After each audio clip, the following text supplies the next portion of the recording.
Ukrayna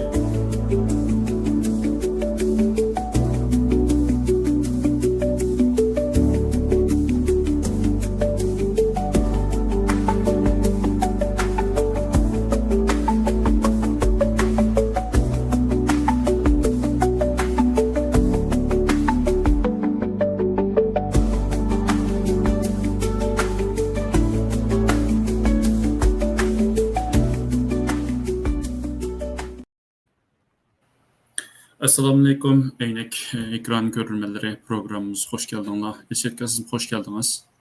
hoş olduk. Rahmet.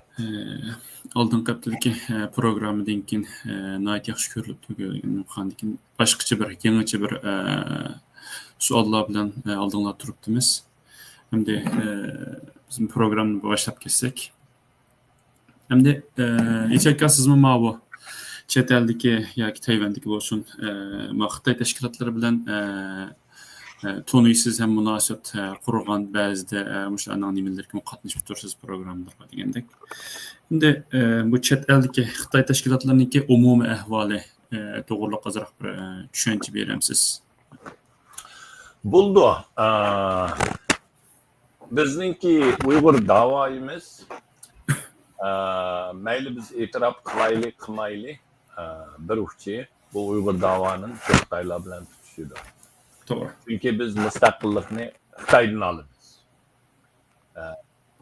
Rus yoki Amerika yoki Xitoy bizningki ham dushmanimiz ham bizningki davo etishga qarshi. Ovozunuz da yaxshi kelmayotdi, bir üzülüp kelyapti. Hamda-chu. Endi yaxshi. Xitoy bu davoninki bir uchi desak, mencha xatolashmaymiz. Xo'sh. Shuning uchun Xitoy kommunistlarga qarshi, yana hozirgi Xitoy hukumatiga qarshi bu kuchlar bilan bulardan foydalanish, ma'lum darajada hamkorlashish ayet muhim deb qarayman. Shuning uchun men bu jihatda tirishdim. Bugun hamda bu chet eldagi Xitoy tashkilotlarini chunki bu aralishish jarayonida mening diqqat qilganim bir masala mavjud bu yerda. Birisi Uyg'urlarninki Xitoy kommunist qarshi keldi desa, hurra deb boradiganlar bor ba'zilari. Voy bu Xitoy yaxshi Xitoy deb. Onundan keyin azroq nomi bor Xitoyni ko'rsa, bir xil ta'zim bilan ko'rishishlari bor.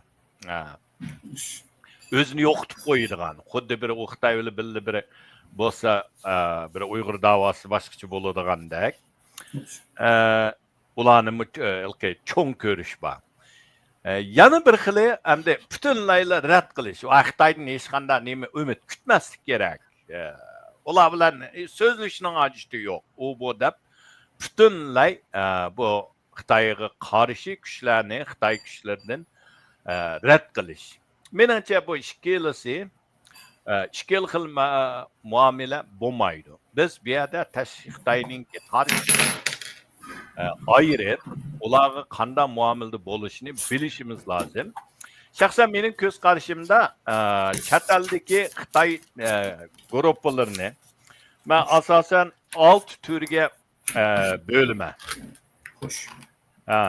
Bularninki birincisi Xitoy demokratçileri deb alsak buludu. Bular şu atalmış islahat içi keyin şekillengen ve bularning ahirki Xitoydagi kuchi Tianan'daki 89 4 iyul qirg'inchilik bilan oyoqlashdi. Bular chet elga chiqdi. Bu turkumdagilar hozir oldi 60-70 yoshga kirgan bo'lsa, ba'zilar o'lyotdi. Kayni 40-50 yoshga kirdi. Bularning ichida masalan O'rkashmi shu qatorga kirdi deb qarayman. Xo'sh. Uningdan boshqa Wangdan deydi bular bor. Ama bu grupda mening kuzatganim O'rkashdan boshqasi qiziq yeri. O'rkashdan boshqasi hammasida bir xil ilgirlash yo'q. Mayli chet el tilida bo'lsin, mayli hozirgi zamon shu fan texnikamisiga agishishda bo'lsin. Masalan, O'rkashninki ingliz snaki yaxshi, garchi Tayvanda bo'lsin-mu. Ondan keyin uning har qitimki shu yig'inlar qatnashgandagi analiz so'zlari İngilizce naiti atrofli, logiklik so'zlaydi. Masalan, ismini atmay, şu O'rkash bilan shu davrda tang sahnada tug'an bir necha Xitoy o'quvchi rahbarlari bor. Hozirgacha birisi inglizcha, Xitoycha ingliz, Chinglish. Yani ikinciden so'zlagan vaqtida naiti kechilangu so'zlaydi. Çünkü bu grupdagilarni men tarixning sahnasidan chekinayotgan guruhga deyman. Bu birinchisi. Bular bilan munosabat qilgan vaqtida bularning ichida nomi bor abayman degan aybi savollari bekara ko'parak. Nayti bilimlik bular, o'qiganlari bor. Bular bilan qarangsangiz, shu faylasuf bo'lamdi, xalqarodagi demokratiya aktivistlar bo'lamdi. So'zlarini naql keltirishda yod keltirib bera oladi. Hakikaten adamni hayron qoldirgudek naql keltirib nazariyada gap yo'q bularda. Ammo bular hozir asosan shakldagi demokratiya aylanib qoldi. Ularning birdan bir qildig'ini yig'in ichish, har yilda bir ketdi. O'ziga o'zi so'zlash. İkincisi bular panolik partiyaga o'zgarib mangdi. Panolik partiya deganimiz, panolik tilash uchun bir to'p Xitoyni yig'ib elib, sahni ssenariyadek her haftanın Amerika, New York'takileri her haftanın ikisi tushdan keyin kash yo'g'a vaqtida davr maydoniga berib, yani Times Square'ga berib, yo'qolsin Gonsandan deb shior to'lab bir soat, ondan kamisi uyga ketdi, rasmga tushdi. Ondan keyin immigration sud qapirib rasmni ko'rsatib, men Xitoyga qarshi chiqdim deydi. Bu asosan menimcha ta'sir kuchi qamidi bularninki. Bular bilan yig'inlarda birga bo'lib, nima qilsa bo'ladi, ammo unchalik cho'ng ahamiyat bagdak kuchi qamidi. Endi ikkinchi guruhisi chetaldagi Falun Gongchilar.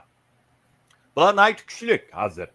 Amerikadagi gazet jurnallari bor. Hatto Amerikadagi inglizcha gazeti Epoch Times deydi. Yana yangi asr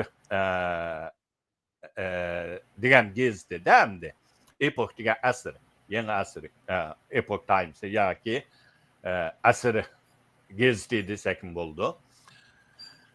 Bu gazetlarda Amerikaningki siyosatiga bevosita ta'sir ko'rsatyapti Falun Gongchilar. Ammo Falun Gongchilar nayti tashkilotchan, intizomchan, kuchli, ta'siri cho'ng bo'lgan bilan Uyg'ur Tibet masalasiga kelgan vaqtida bular o'yin o'ynaydi. Nayti diqqat qilish tegishli o'yin o'ynaydi. Nima o'yin o'ynayotdi degani bir misol, bularning har yerda qo'yayotgan bir o'yin umigi bor. Yana Shenyun deydi. Ilohiy huzur demdoq Shenyun degan. Shen degan iloh degan gap. Yun degan bir rizm yoki huzur desak bo'ladi. Bu o'yin qo'ydigan bu ansamblida har bir yerga borsa, mayli Amerikada, Yevropada Jonghua millatlarining an'anaviy usul aqidalarini aks ettirdik, sahnalashtirdik deydi. Ammo buning ichida nima bor deganda, Uyg'urlarning kiyimini kiyib usul o'ynaydi. Tibetlarning kiyimini kiyib usul o'ynaydi bu sahnada. Bu Yevropalik, Amerikalik bilmaganlarga nima signal berdi? Uyg'ur, Tibet, Jonghua millatlarining bir qismi. Chunki bu o'yin Jonghua millatlarining an'anasini aks ettiradigan o'yin. Undan keyin hozirgacha Falun Gong o'zi ayrim bo'lgan, Uyg'urlar yo'q so'rinning hammasida ishki a'zo sodisini Falun Gongdan boshlangan deydi. Ammo amaliyotda bu anjiq Uyg'urlardan boshlangan, keng ko'lamda buning qurboni Uyg'urlar.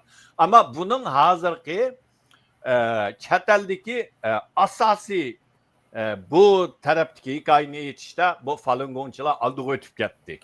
Bular butun dunyoga voy mush Falun Gongchilar biz qurbon bo'ldik, bizninkini nima qildi deydi.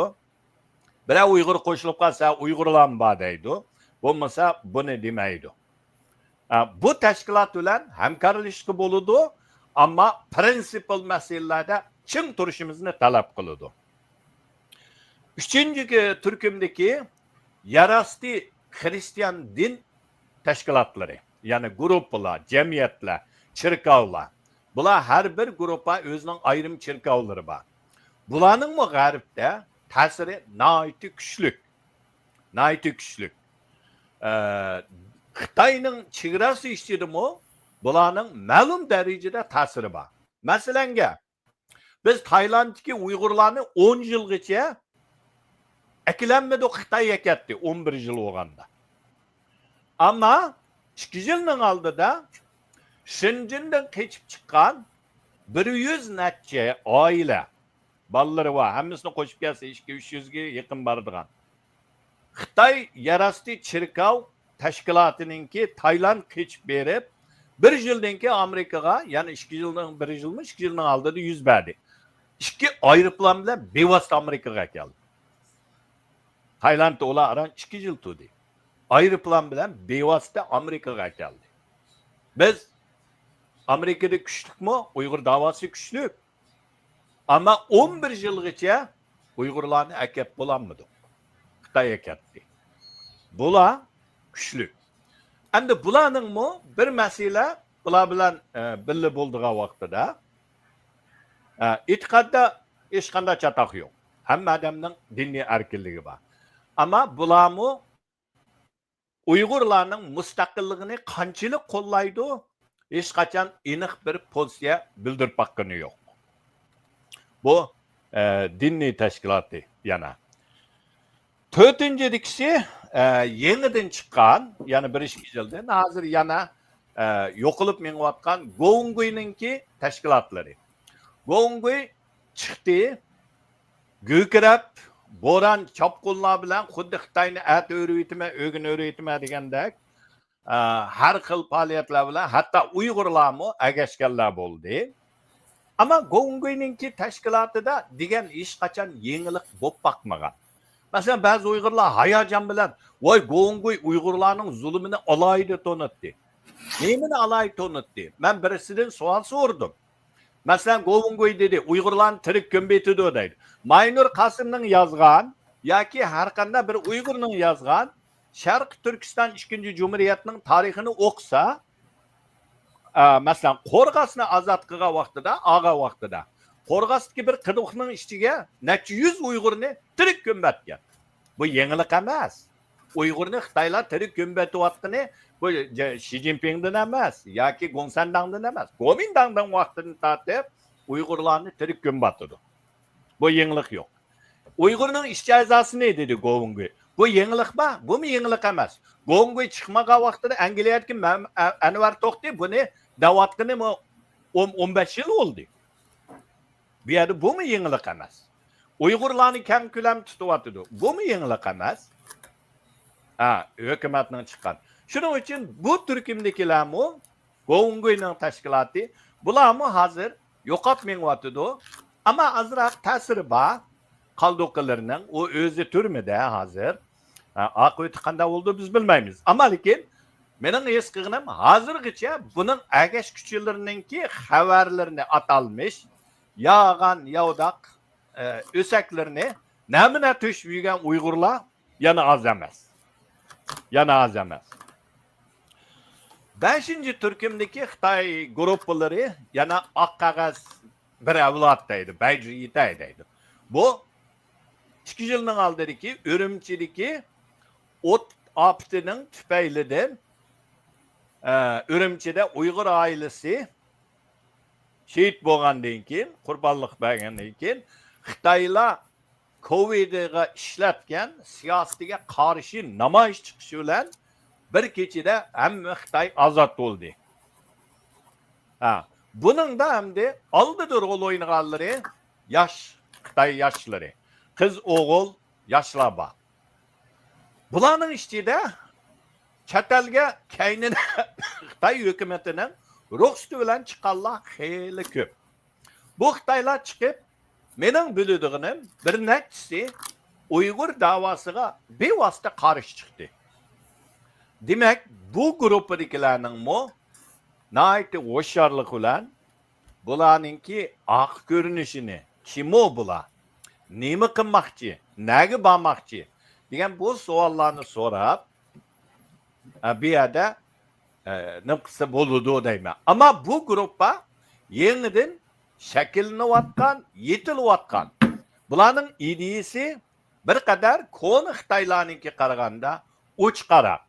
Yana bularning ichida Uyg'urlar, Tibetlar mustaqil bo'lsa bo'ladi ekan. Bularning tatgan zulmi bakchiq ekan. Xitoy bilan Uyg'urningki arası bu zulm uchrayotgani farqi bor ekan. Yana Xitoylarningki hokimiyatning zulmi bo'lsa, Uyg'urlarningki tatayotgani milliy zulmga deydigan mafhum bu guruhda azroq kengarak doirada taqalgan. Hamda oxirgi bir guruhga yana mening ko'rsatmoqchi bo'lganim bir 2-3 yil oldi yetilib chiqayotgan Xitoy mustaqilchilari. Yana Shanxay mustaqilchilari, Guangdong mustaqilchilari her bir ülkeninki yoki bir ikki ülkening birlashib mustaqil bo'lmoqchi bo'lganlar. Bunun ichida hamdi azroq jinova, azroq tashkili bor. Hozir hamda Xitoyning gazet jurnallarida andamunda tonishtirilgan ikki guruh bor. Birisi Shanxay mustaqilchilari, yana birisi Manjuriya mustaqilchilari. Bu ikki tashkilotningki ikkilisini men xeyli agishib bo'libmi Shanxayninkini hamda men boshdan oyoq qo'llab kelganlarning birisi. Bir qadar mukammal qadamma-qadam mengayotgani. Ammo Manjuriya mustaqilchilari bulardimi bir necha hukumat bor.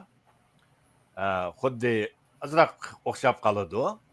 Bir necha hukumat bor. Hammasi o'zini men vakil, mening hukumatim eng rost deydi. Qaysining rost, qaysining yolg'on hech kim buni demak tas.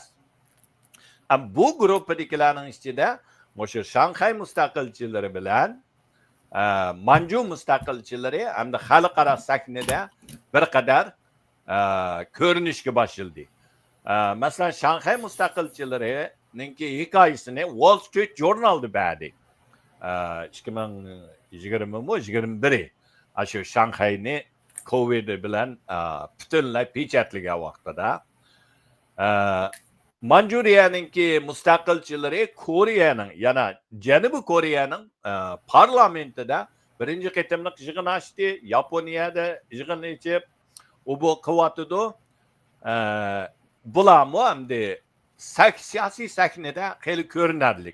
Bo'libmi yaqinda Xitoyning bir necha maddalari yoki siyosiy analizchilari xeyli dunyoga tonilgan analizchilari bu ishkil tashkilot to'g'riliq kam ko'lamda maqola yozib, bu ikkisininki qandoq bema'ni kulkilik ekanligini dedi. Ammo bu aksincha bir xil tashviqot mana degan vaqtida bir reklam, yana e'lon bo'lib berdi bularga.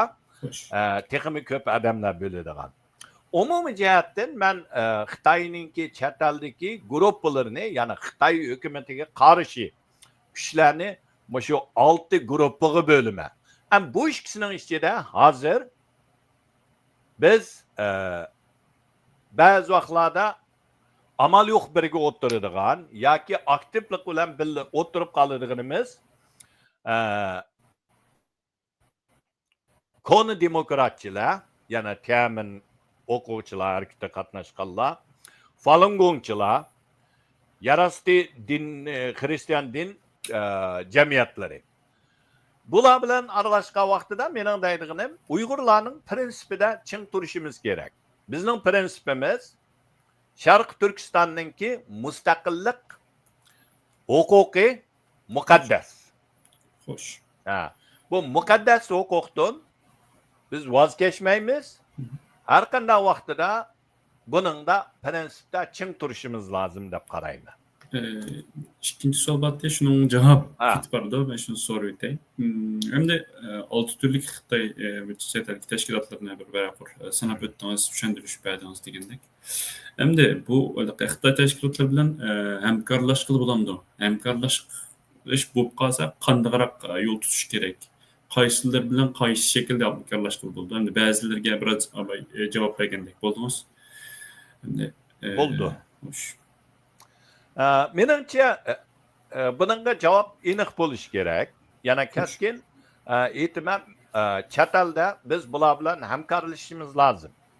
Hamkorlashimiz. Chunki Xitoy kommunisi bu hozirgi hokimiyat o'rilmay bizning mustaqilligimiz amalga oshishi qiyin deb qarayman. Shuning uchun biz hamkorlashib har qanday hozirgi hokimiyatni o'rmadiganlarga hammasi bilan özümüzün meydanı iniq bo'lgan oldingi shart ostida har qanday bilan hamkorlashishimiz lozim. Kuch jiq bo'lgan vaqtida men buni Xitoylog'ima degan vaqtida manda bir misol keltiraman. Yana oldimizda bir tam bor. Bu tamni o'raymiz. Tamni o'rmay turib, tamning uyquga hech qaysimiz o'tolmaymiz. Bu tamni o'rishga lingishtirib, ishtirayotgan kim kelib ishtirib bersa, onun hamısını karşı almış. Tamdan uykuga ötülüp o örüşümüzge karışıl tutmasa, biz ulan tam bu tamni işlerse, hamısı karşı almış. Tam örülgenden keyin uykuga ötken vaqtida kim bilen mağımız, kim bilen mağmayımız, o Uygur menfaati bilen bağlanıp, Uygur'nınki mustaqillik bir prinsip bo'lgan sharoit ostida uninki belgilaymiz. Mağalaydıqallar bilan mağımız. Mağanmaydıqallarni iştirimiz, taşlaymiz. Qarış çıqqanlarni dəstəyəlsək, dəstəp ötüp ketimiz, dəstəp ötüp ketəmmisək, ularni iştirib, yanğı çıqırıb etimiz. Bu prinsip. Şunun üçün bu yerdə mayli Falun Gong bo'lsin, mayli konu demokratçılar bo'lsin, yoki yarasti Hristiyan din cemiyetleri bo'lsin. Hammasi bilan hamkorlashishimiz lozim, hurmat qilishimiz lozim ularninki huquqiga. Ammo lekin Sharq Turkiston masalasi kelgan vaqtida biz bu prinsipda ching turishimiz lozim. Yana bularni ko'rgan vaqtida bularning kuchi bor ekan-ku, voy bularninki yo'li bor ekan. Bunga hozircha ma'qul deb turayli deb yo'l qo'yishga bo'lmaydi. Mücmellik gibi olmaydı. Ben bunu köydüm bizninkide. Tibetlerninkide mi köydüm? Ben Tibetlerninki bir işletim, mesela yeni yıl bularninki ayrım biri çağan okşaş murasımı var. Şunun bağa vaxtıda bir gittim, bir Xitayninki danglık, meşhur, siyasun, tadqiqatçısı, yana öz vaxtıda Zhao Ziyangninki yardımcısı bo'lgan. Bir Xitoy qo'pib shu yig'inda so'zga taklif qilganki, Dalay Lama hurmatlik Dalay Lama aytdi, Tibet Xitoyning mangu ayrılmaz zimini degan dedi. Dedi, hech qanday bir Tibetlarning u yerda Amerikada bo'layotgan gap. Qarshi bildimni, norozilik bildimdi. Men hayron qilib Amerikada turishliq Xitoylar bilan munosabat elchisi bilan ko'rishga vaqtim dedim. Bunun nima uchun sizlar gap qilmaysizlar desam, hamda o og'zini dab qo'ydi deydi. Deydi, men dedim, ya Xitoylar buni sinalg'oga oladi. Buni bir orqit saqlaydi. Kelgisi bir kuni kelgan vaqtida sizlar gap qilmadinglar, mashunda dab degan vaqtida, demak bir qismi deydi dedim. Shuningga masalan men o'zimninki yig'in qatnashgan vaqtlarimda Xitoylar Xinjiang deb qolsa, tuz dedigan yer tuz dema. Agar haq so'zlayotganimiz buzib o'tmaslik uchun keyingi kelgan vaqtida Sharq Turkiston deb ta'kidlayman. Ular Xinjiang desa men Sharq Turkiston deyman. Bu yerda chuqur bu ovozni anglatishimiz lozim. Uningki yana birisi har qanday Xitoyning yig'inida oxirsida bir bayonot e'lon qiladi. Ben bir ikki qitim bunga diqqat qildim. Bu bir necha yilning oldida Amerikada bo'lgan yig'inda bizning vakillarimiz bor edi yig'inda, prinsip bo'yicha so'zlaydi, Ama ahirki günü o bayanatı kelgen vaqtida hammasi ketib qolgan. Bu bayonotni Xitoylar asos bo'lganiki, bular o'z oldiga yozayotgan. Shuning bilan bayonotiga qarasa, ya Xinjiang deyotgan, ya osonlik millat deyotgan, u bu deyotgan. Bu yerda bu bayonot rasmiy e'lon qilgandan keyin allakalla ma bo'lmabdi degan vaqtida ular undan keyin bizga davoladi. Nima uchun boshda demaysizlar? Nimanda astoydilsizlar? U bu deydi. Shuning uchun menimcha hamkorlashish lozim. Ama lekin prinsipda ching turishimiz lozim. Hurmat bilan, ama hurmat deganlik xushomadlik emas. Nayti temkinlik bilan tariximizni yaxshi bilgan ve prinsipda ching turadigan bunda bir shart ostida Xitoylar bilan hamkorlashib, masalan, Uyg'urning ovozini anglitishda Xitoylarga anglitishimiz lozim. Mesela bugün atigen Amerika'daki Uygur Kişilik Hukuk Project'ninki o'rinlashtirishida men riyosatchilik qilib bir İlham To'xtininki advokati bo'lgan. Xitoyni ziyorat qilib shu yerda so'zildik. Maju apandimmi bor. Mesela men burun diqqat anglamabdim. Men ko'lab buningdan so'rdim. Sen İlham To'xtini aqliga vaqtingda yeningdagi odamlar, urug' tuqqanlaring, qarindoshlarım, yoki sen ishlayotgan advokat ishxonasi, yaqin do'stlaring bu ishga qanday qaraydi deb savol so'radim. So'rsam, bu dediki, angtan qoldim, nachi yurgim bir xil ig'ir oldu. Nima deganda bu javob berib, İlham To'xtini muddatsiz kesib bo'lgandan keyin deydi. Qaytib kelsam, mening bir tuqqanim meni mehmonga chaqirdi deydi. Mehmonda o'ltirib onu aslında itib lazım dedi. Deydi. O deydi, men hangtan qaldım deydi, men dedim, men mi hangtan qilyaptim, men hozir anglab dedim. Bu mana Xitoylardagi meningcha zo'r bir turkum Xitoylardagi umumiy ideya. Yana Uyg'ur desa terrorizm, bölgünçi, qalaq, radikal bu narsalar bilan bizni markalab mangdi. Masalan, bugunkida yana bir mening diqqat qilgan yerim Xitoylar Uyg'urlarninki mushu qitimqi milliy qirg'inchilikda Uyg'urlarning sarxillari. Buning ichida sarxil deganimiz jamiyatda to'nilgan, uningki boshqa tarafini qimmat qarashiga baho bermay turib, sarxil deganimiz bu jamiyatdagi ko'rinarli insonlar. Bularning ichidagi masalan mayli o siyosiy qonunning boshlig'i bo'lgan nima Bavdun, bu deyli, Nurbekri deyli, qolgan Abnum rayonida amal tutgan Uyg'urlarni universitet, Xinjiang universitetininki, Medical universitetininki, tibbiy institutini hammasini apirib bölgünçi, radikal, 200'lüme deb bularni kesim ölen qildi. Hem de to'qib chiqqan hikoyalari bilan Xitoylar qo'yib berdi. Shuning bilan bu yerda Xitoylarda qanday bir hukm shakllanibdi deganda, Uyg'urning mayli hukumatga ishligini bo'lsin, mayli puhrasi bo'lsin, mayli dehqonsi bo'lsin, hammasi radikal, bölgünçi, terörist degan. Mana degan vaqtida bir millatni, butun millat salohiyati bilan bu qirg'inchilik olib berishga muhit yaratgan Xitoy hukumati. Bu unum bergan. Shuning uchun biz hamda yig'ib qaytib kelsam, biz Xitoylar orqali buning yog'anligini, xuddi bugun aytgankidek, mushunda faoliyatlarda bu Xitoylarning o'zining og'zidan, yana Tibetlarningki bir gapi bilan men buni oyoqlashtiray. Ben bir Tibetlik bilan paranglashib, shu Xitoylar bilan bo'lgan hamkorlikda so'zlasam, shu Tibet menga degandi. Hozir bironqi Tibet yoshlar qurultayining raisi. Eslatdi. Biz 10 Xitoyga anglatsak, Tibet bo'lib yoki Uyg'ur bo'lib, onun içinde ya bir Xitoyni ya ikki Xitoyni qayil qila olamiz deydi.